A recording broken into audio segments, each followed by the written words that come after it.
بسم اللہ الرحمن الرحیم۔ السلام علیکم۔ پروگرام الکلام کے ساتھ آپ کا میزبان محمد شعیب رضا حاضر خدمت ہے۔ ناظرین کرام، اس پروگرام کے پہلے حصہ میں ہم قرآن کریم کی کچھ آیات کو سمجھنے کی کوشش کرتے ہیں اور دوسرے حصہ میں اپنے عہد کے نمائندہ سیاسی، سماجی، مذہبی موضوعات پر پیدا ہونے والے سوالات کے جوابات ایک نئے نقطہ نظر سے جاننے کی کوشش کرتے ہیں۔ حسب سابق ہمارے ساتھ شریک گفتگو ہیں جناب محمد امانت رسول صاحب۔ بہت شکریہ آپ کے وقت کا۔ میری معاونت کے لیے موجود ہیں جناب شارق رسول۔ شارق، بہت شکریہ آپ کے وقت کا۔ ناظرین کرام، آپ کے سکرین پہ ہمارا واٹس ایپ نمبر آ رہا ہوگا، آپ اس واٹس ایپ نمبر پہ اپنے سوالات بھیج سکتے ہیں، ہم انشاءاللہ آپ کے سوالات کو ضرور ایڈریس کریں گے۔ گزشتہ پروگرام میں ہم حضرت ابراہیم علیہ السلام کا وہ واقعہ جو سورہ مریم کے اندر بیان کیا گیا ہے ان پہ بات کر رہے تھے۔ ان 10 آیات پہ ہم نے بات کی تھی جو اس پورے واقعے کو بیان کرتے ہیں۔ آج اس سے آگے حضرت موسیٰ علیہ السلام کے بارے میں بات ہو رہی ہے۔ میں جناب امانت رسول صاحب سے گزارش کروں گا اپنی گفتگو کا آغاز کیجیے گا۔ بسم اللہ الرحمن الرحیم۔ ناظرین کرام، حضرت موسیٰ علیہ السلام کا ذکر سورۃ مریم میں بہت ہی اختصار کے ساتھ ہے۔ صرف 3 آیات ہیں جن میں حضرت موسیٰ علیہ السلام کا ہمیں ذکر ملتا ہے۔ آغاز اس طرح ہوتا ہے کہ اللہ پاک فرماتا ہے کہ وَاذْكُرْ فِي الْكِتَابِ موسیٰ، یاد کر کتاب میں موسیٰ کو، یعنی حضرت موسیٰ علیہ السلام کا ذکر جو قرآن سے پہلی کتابیں ہیں ان میں بھی موجود ہے، اور قرآن مجید نے بھی حضرت موسیٰ علیہ السلام کا ذکر کیا ہے۔ آپ کو یاد ہوگا کہ میں یہ بات پہلے عرض کر چکا ہوں کہ 3 پیغمبران خدا ہیں جن کا ذکر قرآن پاک میں زیادہ ملتا ہے۔ ایک حضرت ابراہیم علیہ السلام، حضرت موسیٰ علیہ السلام اور حضرت مسیح علیہ السلام۔ تو یہاں پہ جب کتاب کا لفظ ہے تو اس سے مراد یہی ہے کہ قرآن سے پہلی کتابوں میں بھی حضرت موسیٰ علیہ السلام کا ذکر ہے، اور اسی طرح قرآن مجید نے بھی حضرت موسیٰ کا ذکر کیا ہے۔ فرمایا انہ کان مخلصا وکان رسولا نبیا، کہ بے شک وہ مخلص تھا اور رسول نبی تھا۔ اب یہ مخلص اور مخلص، اس میں فرق کیا ہے؟ یہاں پہ یہ میں عرض کرتا چلوں، قرآن مجید میں یہ دونوں لفظ استعمال ہوئے ہیں۔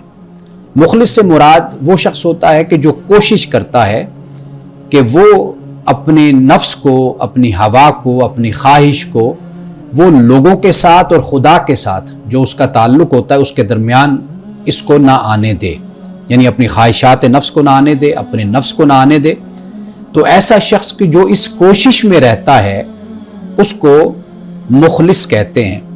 قرآن مجید میں کئی مقامات پر یہ لفظ آیا ہے، اور اللہ پاک نے یہ فرمایا کہ وَمَا أُمِرُوا إِلَّا لِيَعْبُدُوا اللَّهَ مُخْلِصِينَ لَهُ الدِّينَ حُنَفَاءَ وَيُقِيمُوا الصَّلَاةَ وَيُؤْتُوا الزَّكَاةَ وَذَلِكَ دِينُ الْقَيِّمَةِ، کہ یہ جو اہل کتاب ہیں انہیں اسی بات ہی کا حکم دیا گیا تھا کہ یہ اللہ کے لیے یہ اطاعت اختیار کریں اور مخلص ہو کر یہ زندگی گزاریں، اور یہ بھی فرمایا کہ یکسو ہو کر اور نماز قائم کریں، زکوٰۃ ادا کریں، اور یہ دین قیم ہے، یعنی یہ سیدھا دین اور پکا دین اور مستحکم دین یہ ہے، اسی کو یہ اختیار کریں۔ یہاں پر مخلص کا لفظ قرآن پاک میں آیا، لیکن مخلص کا لفظ یہ انبیاء علیہ السلام کے لیے ہے، یعنی جنہیں اللہ سبحانہ وتعالیٰ خاص کر لیتا ہے، جو اللہ کے خالص بندے ہوتے ہیں، جنہیں اللہ سبحانہ وتعالیٰ کفر اور شرک سے پاک کر دے، وہ در حقیقت وہ مخلص ہے، اور وہ انبیاء علیہ السلام کی جماعت اور انہی کا گروہ ہے۔ اس کے بعد فرمایا کہ رسول نبی، یعنی حضرت موسیٰ علیہ السلام اللہ کے رسول نبی ہیں۔ وَنَادَيْنَاهُ مِنْ جَانِبِ الطُّورِ الْأَيْمَنِ وَقَرَّبْنَاهُ نَجِيًّا، اور فرمایا کہ ہم نے اس کو آواز دی، حضرت موسیٰ علیہ السلام کو کہاں سے آواز دی؟ فرمایا کہ کوہ طور کے داہنی جانب سے حضرت موسیٰ علیہ السلام کو اللہ پاک نے پکارا، اور یہ فرمایا کہ اور اس کو ہم نے راز کی باتیں کرنے کے لیے قریب کیا۔ سب سے پہلے تو یہ سمجھ لیجئے کہ حضرت موسیٰ علیہ السلام مدین سے چلے تھے، یعنی کوہ طور کے دائیں جانب سے مراد مشرقی دامن ہے، اور حضرت موسیٰ علیہ السلام نے مدین سے اپنے سفر کو شروع کیا تھا، اور اس راستے سے آپ گزر رہے تھے کہ جو کوہ طور کے جنوب سے جاتا تھا۔ جب حضرت موسیٰ علیہ السلام یہاں سے گزر رہے تھے، یعنی جنوب کی طرف سے، اگر کوئی شخص کوہ طور کو دیکھے تو اس کے دائیں جانب مشرق اور اس کے بائیں جانب پھر مغرب ہو جاتی ہے. تو لہٰذا حضرت موسیٰ علیہ السلام جس طرح تشریف لائے تھے اس حساب سے قرآن پاک نے اس بات کو بیان کیا کہ حضرت موسیٰ علیہ السلام کو اللہ پاک نے جو پکارا تھا وہ دائیں جانب سے آپ کو پکارا اور آپ کو آواز دی. اور وَقَرَّبْنَاهُ نَجِيًّا، راز کی باتیں کرنے کے لیے قریب کر لیا حضرت موسیٰ علیہ السلام کو. ہمیں بائبل سے معلوم ہوتا ہے اور اس کے باب خروج سے، یعنی جو چیپٹر خروج ہے اس سے معلوم ہوتا ہے کہ حضرت موسیٰ علیہ السلام سے اللہ پاک، یعنی وہاں پر یہ لکھا ہوا ہے کہ اللہ پاک موسیٰ سے اس طرح کلام اور گفتگو فرماتا تھا کہ جس طرح دو دوست آپس میں گفتگو کرتے ہیں، اپنا کلام کرتے ہیں. اگر ہم سورۃ طٰہٰ کے آغاز کو پڑھیں تو وہاں سے بھی ہمیں معلوم ہوتا ہے کہ اللہ سبحانہ وتعالیٰ نے کس طرح حضرت موسیٰ علیہ السلام سے کلام فرمایا. اسی لیے حضرت موسیٰ علیہ السلام کو کلیم اللہ کہا جاتا ہے. اب آخر میں جو تیسری آیت ہے اس میں یہ فرمایا کہ وَوَهَبْنَا لَهُ مِن رَحْمَتِنَا، کہ ہم نے پھر اپنی رحمت سے ہم نے حضرت موسیٰ علیہ السلام کو عطا کیا. کون؟ اخاہو، اس کا بھائی. اور بھائی کون سے؟ ہارون. ہارون ہم نے عطا کیے اور ہارون کو نبی بنا کر ہم نے حضرت موسیٰ علیہ السلام کو عطا کیا. یعنی حضرت موسیٰ علیہ السلام کے بارے میں فرمایا رسول نبی، اور حضرت ہارون کے لیے صرف نبی فرمایا. تو یہ تین آیات ہیں کہ جن میں حضرت موسیٰ علیہ السلام کا اللہ پاک نے اختصار کے ساتھ ذکر فرمایا، یعنی آپ کی تعریف اور توصیف بھی فرمائی، آپ کی جو اوصاف ہیں ان کو بھی بیان کر دیا، آپ کا جو مقام نبوت اور رسالت ہے اس کا ذکر بھی ہو جاتا ہے. اور رب ذوالجلال نے جس نے حضرت موسیٰ علیہ السلام سے کلام فرمایا کوہ طور پر، اس کا ذکر بھی اختصار کے ساتھ ہو جاتا ہے. اور پھر حضرت ہارون کا ذکر بھی آخر میں، جو حضرت موسیٰ کے بھائی ہیں ان کا بھی یہاں پر بیان ہو جاتا ہے. گویا کہ قرآن مجید میں اللہ سبحانہ وتعالیٰ نے سورۃ النمل میں، سورۃ القصص میں اور دیگر سورتوں میں جو تفصیل کے ساتھ حضرت موسیٰ علیہ السلام کے واقعات کو بیان کیا، آپ کی اخلاق کو، کردار کو، سیرت کو بیان کیا، سورۃ طٰہٰ میں بیان کیا، وہ سارے واقعات اگر آپ پیش نظر رکھ لیں تو ان تین آیات میں اللہ سبحانہ وتعالیٰ نے انہیں ان تمام باتوں کو، آپ کی شخصیت کو اجمال کے ساتھ بیان فرما دیا ہے. امان صاحب بہت شکریہ. یہاں پہ میں ایک سوال مختصر سا پوچھنا چاہوں گا آپ سے کہ حضرت مسیح علیہ السلام کا ذکر ہو رہا تھا، حضرت یحییٰ کا ذکر ہو رہا تھا، پھر حضرت مریم کا ذکر ہوا، پھر حضرت ابراہیم علیہ السلام کا ذکر ہوا. اور یہاں پہ ہم دیکھتے ہیں کہ تین آیات کے اندر، آپ نے اس پہ توجہ دلائی ہے مختصر سی، تین آیات کے اندر صرف حضرت موسیٰ علیہ السلام کا ذکر ہے.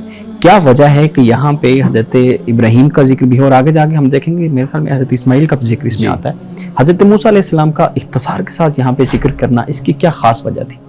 دیکھیے، ایک تو حضرت مسیح علیہ السلام کا پہلے ذکر ہو چکا، اور حضرت زکریا کا، حضرت یحییٰ کا، ان کا تعلق یہودیت اور مسیحیت کے ساتھ ہے. چونکہ قوم یہود اور قوم نصارہ وہ ان کے ساتھ عقیدت اور محبت کا جذبہ اور احساس رکھتی تھی، تو ان کے ذکر سے در حقیقت اسی بات کی طرف اشارہ ہے کہ یہاں پہ حضرت مریم کا بھی ذکر ہو گیا، تمام کا ذکر ہوا ہے.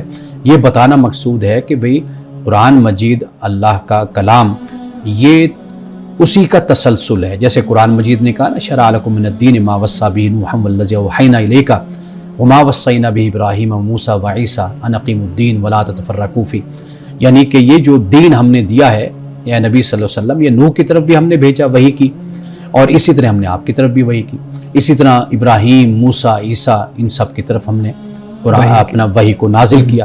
تو یہ اسی کا تسلسل ہے. در حقیقت جیسے آپ کسی کے دل میں جیسے جگہ بنانی ہوتی ہے یا اس کو متوجہ کرنا ہوتا ہے یا ایک انس پیدا کرنا ہوتا ہے، ایک فیملیرٹی سی پیدا کرنی ہوتی ہے، تو وہاں پر ان شخصیات کا، ان لوگوں کا ذکر کرنا ضروری ہوتا ہے کہ جس سے جو مخاطبین ہیں ان کو یہ معلوم ہو کہ یہاں پر اجنبیت نہیں ہے، غیریت نہیں ہے یہاں پر، یعنی یہاں پر سارے ایک ہی طرح کے لوگ ہیں. اللہ نے انبیاء علیہ السلام کو اتارا، وہ ایک جماعت تھی، وہ ایک گروہ تھا. اسی طرح جو ان کے ماننے والے ہیں وہ بھی ایک ہی جماعت اور ایک ہی گروہ ہیں. وہ بالکل صحیح ہے. ناظرین کرام، یہاں وقت ہوا چاہتا ہے ایک بریک کا، ہمارے ساتھ رہیے گا.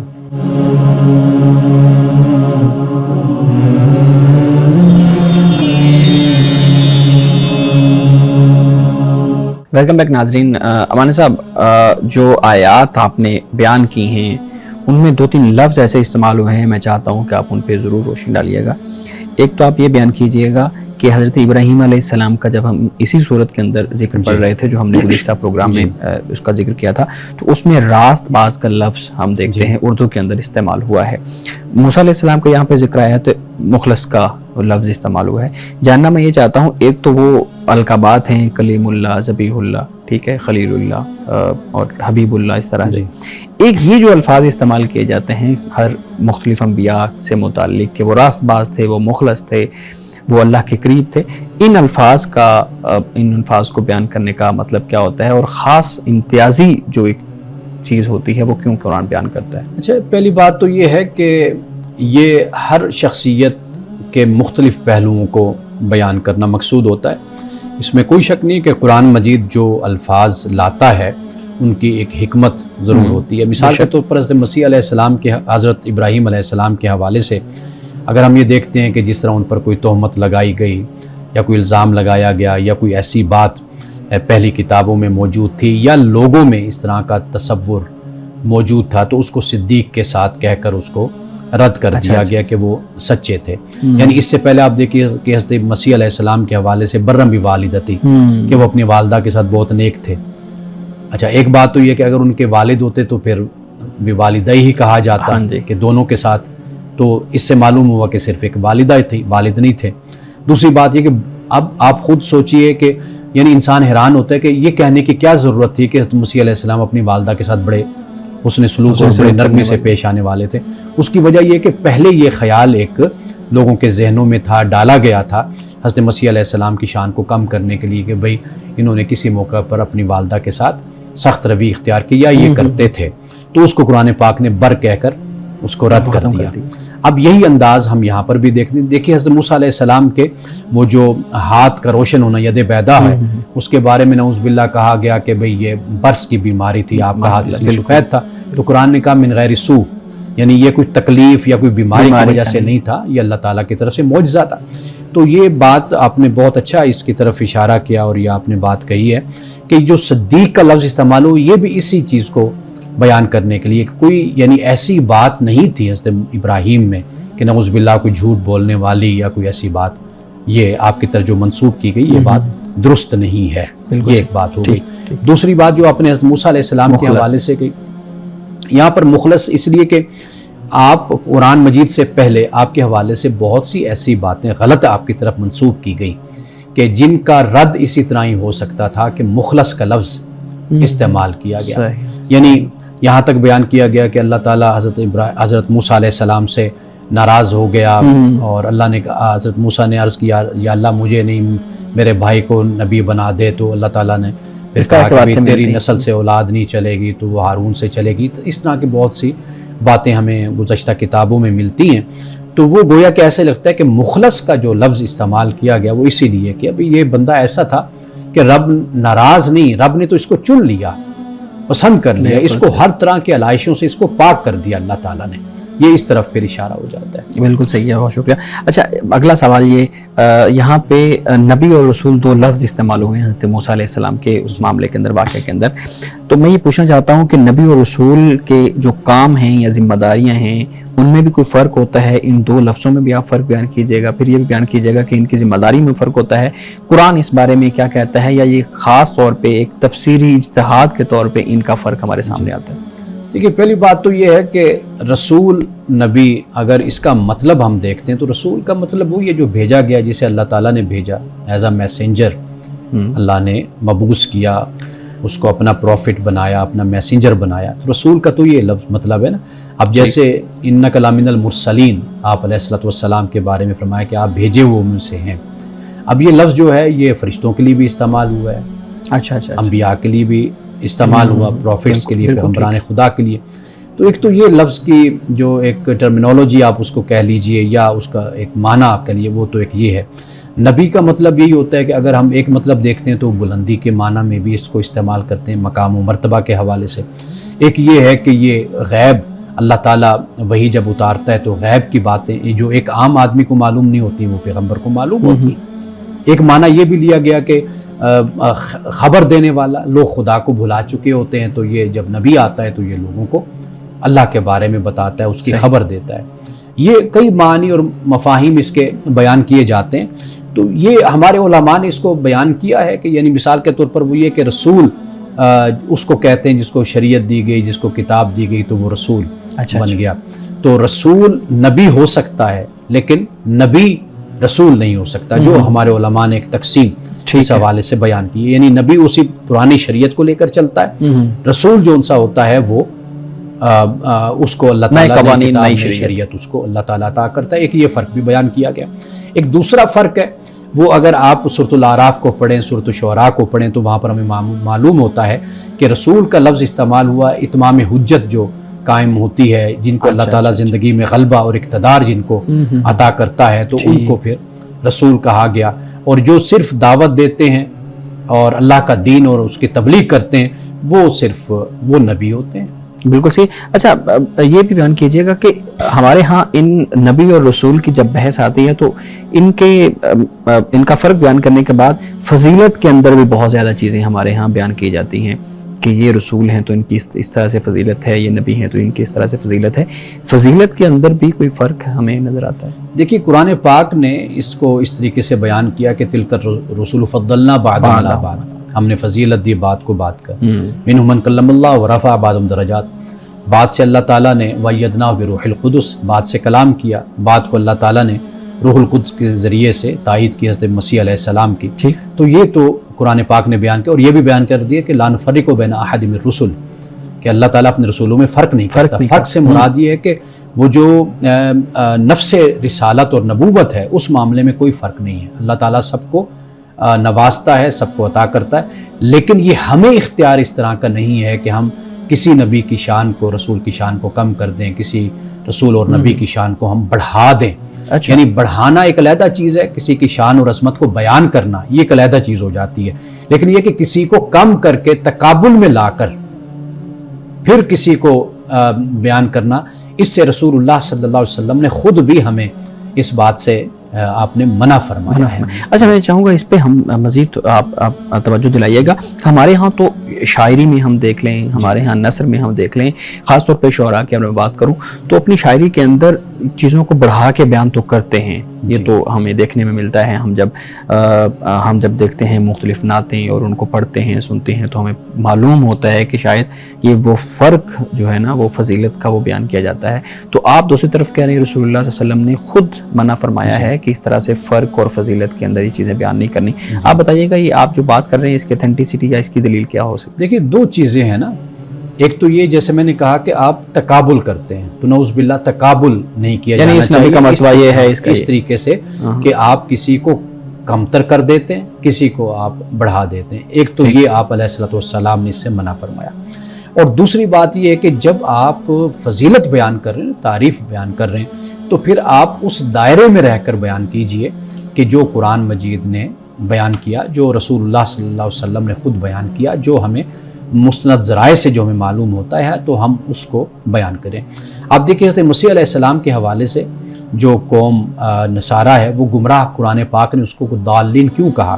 اس کی وجہ یہ تھی کہ وہ حضرت مسیح علیہ السلام کو انہوں نے خدا کا بیٹا بنا لیا، آپ کی شان میں اپنی طرف سے اضافہ کیا، تو قرآن پاک نے ان کو کہا کہ یہ غلو ہے، یہ نہ کیا کرو۔ غلو کی تعریف ہی یہی ہوتی ہے کہ جو اللہ نے جو مرتبہ مقام بیان کیا، جو تاکہ آپ دین میں جو مرتبہ ہے ایک چیز کا، ایک شخصیت کا، آپ اس کو اس کے مرتبے سے بڑھا دیتے ہیں، اس عمل کو، اس فعل کو، تو وہ پھر اس کو پھر غلو کہا جاتا ہے۔ تو اللہ تعالیٰ نے سختی کے ساتھ سورۃ النساء کے آخر میں آپ دیکھیے اللہ تعالیٰ نے سختی کے ساتھ اس سے ہمیں منع فرمایا ہے۔ بالکل ٹھیک ہے۔ ناظرین کرام یہاں وقت ہوا چاہتا ہے ایک بریک کا، ہمارے ساتھ رہیے گا۔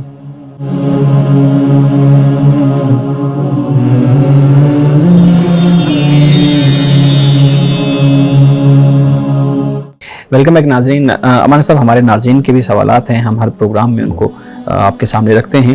سوال یہ ہے جی کہ جو نماز فجر ہے اس کی سنت پڑھنے کے بعد، یعنی سنت ادا کرنے کے بعد اور جماعت سے پہلے نفل پڑھ سکتے ہیں یا نہیں پڑھ سکتے؟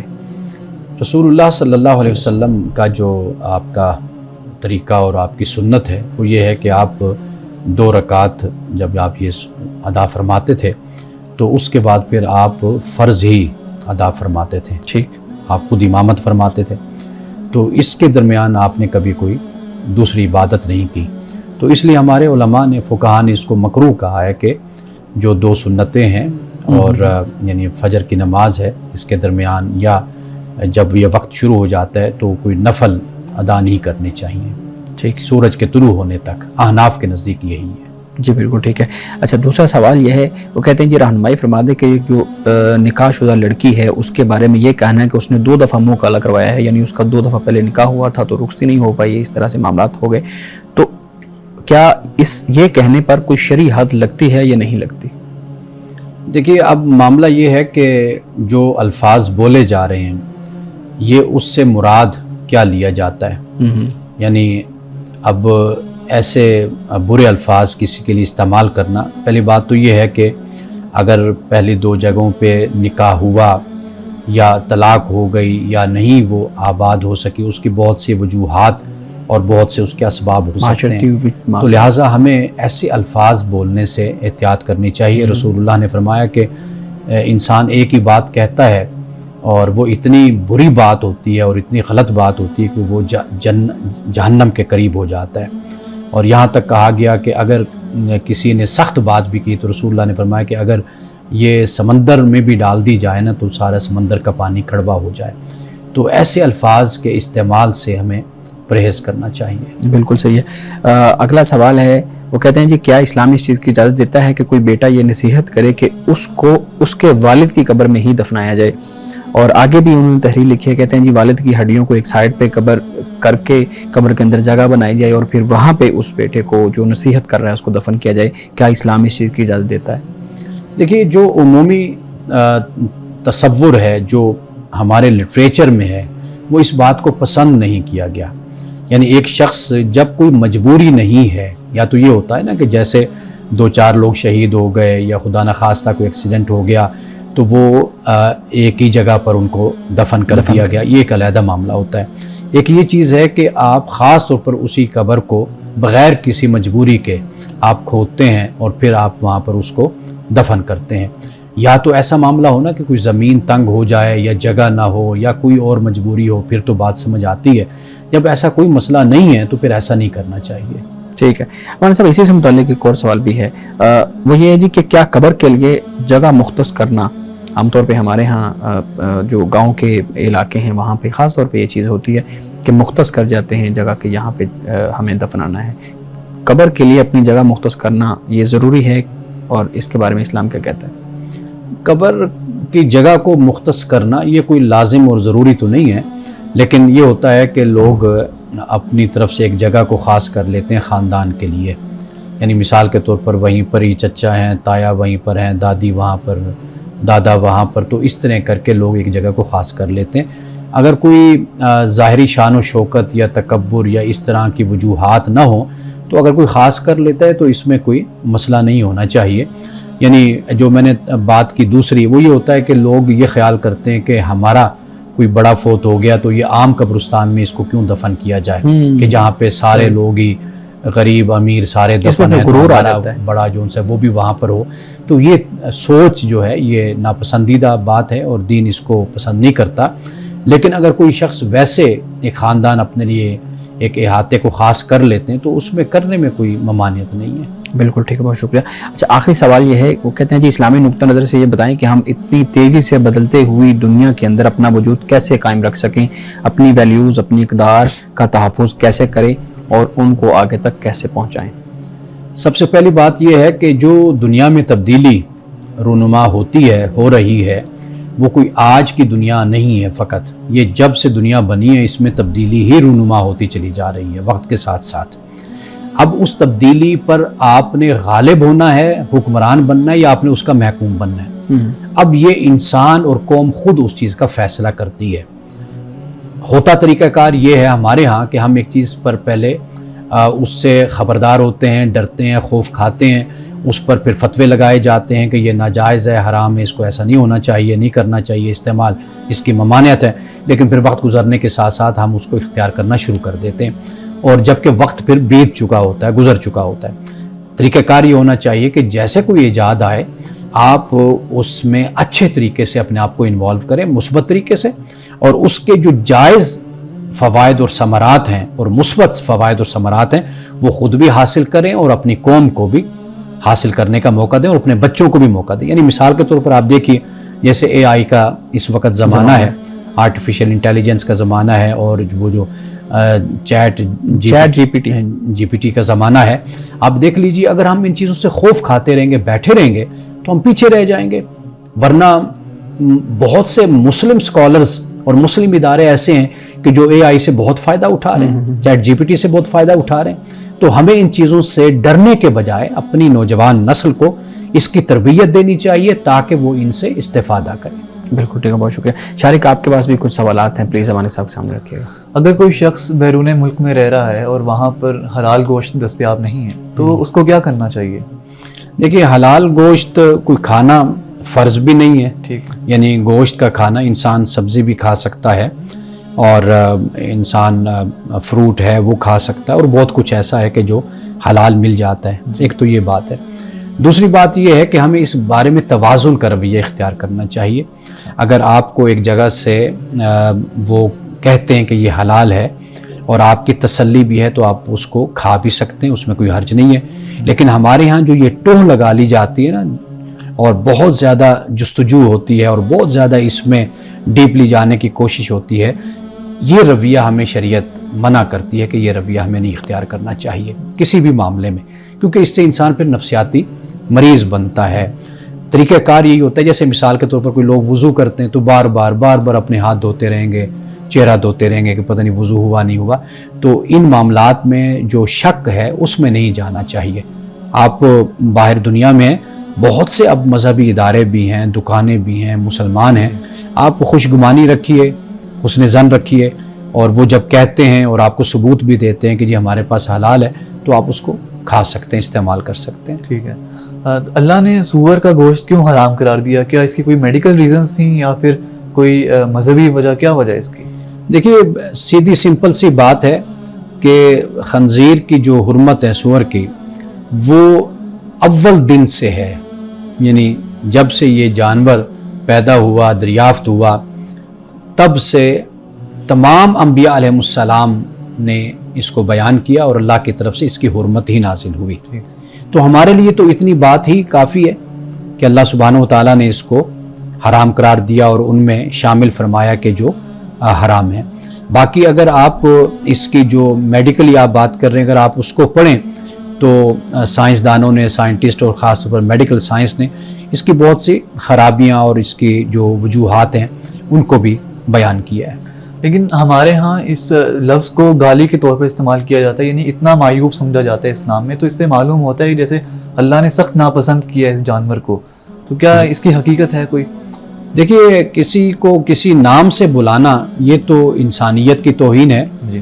یعنی آپ کسی کو گالی دیں، برے نام سے بلائیں، تو اللہ تعالیٰ نے ہر شخص کو، چاہے وہ عالم ہے، جاہل ہے، امیر ہے، غریب ہے، مزدور ہے، کوئی کسی جگہ پر بیٹھا ہوا ہے، یہ جو کچھ بھی اس کائنات کا نظام ہے، یہ اس کائنات کے نظام کے لیے یہ مختلف عہدے ہیں، مختلف پیشے ہیں، مختلف شعبے ہیں، مختلف ذمہ داریاں اللہ نے تقسیم کر رکھی ہیں.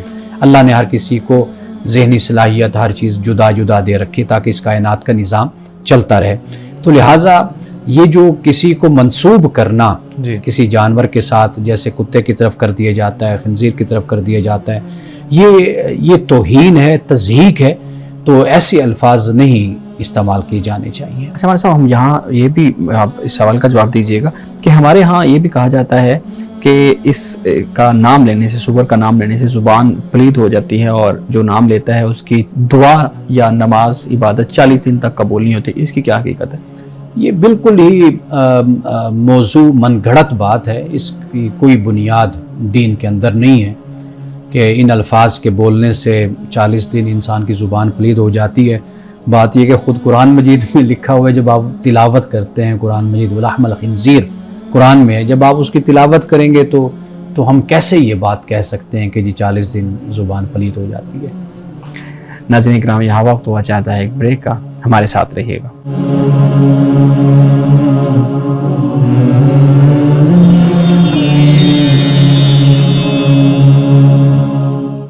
ویلکم بیک ناظرین. جی شارق آپ سوال کر رہے تھے. قیامت کی ایک نشانی بتائی جاتی ہے کہ آخری دور میں موسیقی شراب وغیرہ عام ہوں گے, لیکن یہ برائیاں ہم دیکھتے ہیں ہر معاشرے میں عام رہی ہیں, تو اس کو پھر کیسے تسلیم کیا جائے کہ آخری دور میں ہی یہ عام ہوں گی تو وہ قیامت کی نشانی ہے؟ اچھا, پہلی بات تو یہ ہے کہ قیامت کا علم تو اللہ کے پاس ہے. ان اللہ عنده علم الساعہ, قیامت کا علم اللہ کے پاس ہے. آپ علیہ الصلوۃ والسلام نے جب اس طرح بیان فرمایا جیسے ابھی آپ نقل کر رہے ہیں, تو یہ آپ کا فرمان در حقیقت ہمیں خبردار کرتا ہے. اچھا, اس طرح خبردار کرتا ہے کہ کہیں ایسا نہ ہو کہ بھئی تم ان چیزوں میں مصروف ہو اور قیامت کا اعلان ہو جائے. قرآن مجید جب ہم پڑھتے ہیں تو ہمیں معلوم ہوتا ہے کہ قیامت اسی طرح آئے گی. لوگ بازاروں میں پھر رہے ہوں گے, کام کاج کر رہے ہوں گے اور مصروف ہوں گے تو قیامت آ جائے گی. اچھا, اب یہ جو بیان جسے آپ کر رہے ہیں, اب اگر آپ دیکھیں کہ ہمیں تو اس پر خبردار کیا گیا ہے, ہم خبردار ہونے کے بجائے قیامت کے انتظار میں بیٹھے ہیں کہ قیامت کب آئے گی. اب ایک تو یہ بات ہوگی. تیسری بات جو سب سے اہم بات ہے وہ یہ ہے کہ جب ان احادیث کو اس طرح بیان کیا جاتا ہے, ہمارے علماء نے, محدثین نے کہا کہ یہ حضور علیہ الصلوۃ والسلام نے ان کو بیان کیا تو ان کا کوئی زمانہ نہیں, ان میں ابہام ہے, امبیگوٹی ہے اس میں. ہم کسی طرح بھی اس کے زمانے کا تعین نہیں کر سکتے. لیکن یہ حقیقت ہے کہ جسے علماء نے کہا کہ قیامت صغریٰ, قیامت کبریٰ اور قیامت متوسطہ جس کو کہا جاتا ہے, اگر ہم یہ دیکھتے ہیں کہ جن معاشروں میں یہ خرابیاں عام ہو جاتی ہیں, ہم دیکھتے ہیں کہ ان معاشروں میں واقعی ایک فساد اور قتل و غارت اور اس طرح کے جو معاملات ہوتے ہیں وہ بہت زیادہ شروع ہو جاتے ہیں. تو حضور علیہ السلام نے در حقیقت ہمیں خبردار کیا ہے کہ بھئی ہم اپنے آپ کو ان باتوں سے بچائیں. جب قیامت کا اعلان ہو, معلوم نہیں وہ کب ہو, تو ہمیں اس طریقے کی زندگی گزارنی چاہیے کہ جب بھی قیامت کا اعلان ہو تو ہم ان برائیوں سے اپنے آپ کو بچائے ہوئے ہوں اور اللہ تعالیٰ کی فرما برداری اور اس کے بندے بن کر ہم زندگی گزار رہے ہوں. آخری بات جو میں اس حوالے سے کہوں گا وہ یہ ہے کہ آپ علیہ السلام نے اپنی 2 انگلیوں کو جوڑ کر آپ نے یوں فرمایا تھا کہ میرے زمانہ رسالت میں اور قیامت اس طرح آپس میں جڑے ہوئے ہیں. جی, مطلب یہ کہ اب اس کے درمیان کوئی بھی رسول اور نبی نہیں آئے گا, میں اللہ کا آخری پیغمبر ہوں, قیامت اس طرح جڑی ہوئی. تو جب یہ باتیں بیان کی گئی تو گویا کہ اب کسی کا تو انتظار ہی نہیں ہے, اب صرف قیامت کا انتظار ہے. جی, تو لہٰذا وہ کسی وقت آ سکتی ہے. تو فرمایا کہ ان باتوں سے بچو, اور یہ چیزیں زیادہ جب ہو جائیں گی نا تو یہ پھر زیادہ معاشرے کی تباہی اور بربادی کا باعث بنے گی, اور جہاں سے پھر قیامت کا ایک آغاز ہوتا ہوا تمہیں نظر آئے گا. ہمارا یہ ماننا ہے کہ قرآن مجید تمام انسانیت کے لیے رہنمائی کا ذریعہ ہے, لیکن قرآن میں ہم دیکھتے ہیں اسپیسیفک وہ مسائل ہیں کہ جو کہ عرب معاشرت سے تعلق ہے جن کا, تو ایسا کیوں ہے؟ دیکھیے, عرب کا معاشرہ بھی تو انسانی معاشرہ ہی تھا نا. جی, وہاں پر بھی انسان رہتے تھے, ان کے معاملات تھے, ان کے مسائل تھے. قرآن مجید نے ان مسائل کو ڈسکس کیا, ان کو بیان کیا, لیکن اصول بھی ساتھ بیان کیا, احکام بھی. یعنی آپ 2 صورتیں کہہ سکتے ہیں. ایک تو یہ ہے کہ جو غیر متبدل احکام ہیں جو اللہ نے دیے, اور وہ عرب سے پہلے بھی, یعنی جیسے ہم نے پہلے بیان کیا کہ حضرت آدم علیہ السلام سے لے کر رسول اللہ صلی اللہ علیہ وسلم تک وہ دین ایک ہی جیسا ہے جو ہمیں عطا کیا گیا. باقی جو معاملات ہیں وہ اس میں قرآن مجید نے ہماری رہنمائی کر دی, جیسے نکاح کے مسائل ہیں, دیگر مسائل ہیں جو اس وقت پیدا ہوئے. یہ وہ مسائل ہیں کہ جو ہر معاشرت میں, ہر تہذیب میں, ہر کلچر میں, ثقافت میں, ہر تمدن میں پیدا ہوتے ہیں. ان کے حوالے سے بھی اللہ پاک نے ہماری رہنمائی کر دی. تو واضح بات ہے کہ پیغمبر انسانوں کی طرف آتا ہے, انسان ہی اس کے مخاطب ہوتے ہیں, اور جو انسانی معاشرت ہوتی ہے اس میں جو پیدا ہونے والے مسائل ہوتے ہیں ان مسائل کا حل بھی دیا جاتا ہے. اور یہ وہ مسائل ہیں کہ جو صرف عرب تک خاص نہیں ہیں بلکہ قیامت تک ہر معاشرے میں اس طرح کے مسائل پیدا ہوتے رہتے ہیں. ہمارے ہاں کچھ لوگوں کا یہ خیال ہوتا ہے کہ آج کے دور میں مذہب کی کیا ضرورت ہے, ہمارے پاس ریاست ہے, سائنس ہے, سائنس نے اتنی ساری سہولتیں دے دی ہیں, ریاست جو ہے وہ ہماری تمام انسانی ضرورتوں کی ضامن ہے, تو پھر مذہب کا کیا رول ہے آج کی سوسائٹی میں؟ دیکھیے, جو سائنس نہیں دیتی نا وہ مذہب دیتا ہے. اچھا, مذہب انسان کو زندگی گزارنے کا رنگ ڈھنگ بتاتا ہے. مذہب انسان کو قوانین دیتا ہے, اصول دیتا ہے, زندگی گزارنے کا طریقہ بتاتا ہے. یہ مذہب کی ذمہ داری ہے, اور اللہ تعالیٰ نے جو مذاہب بھیجے دنیا میں ان میں بنیادی مقصد یہی تھا, انسان کی جو روحانی زندگی ہے جو اس نے یہاں پر گزارنی ہے، اس کو بتایا گیا کہ یہاں یہ عارضی زندگی ہے جو اس نے گزارنی ہے، اس کے بعد مستقل زندگی دائمی وہ آخرت کی ہے، وہاں پر انسان نے اپنے اعمال کا جواب دینا ہے۔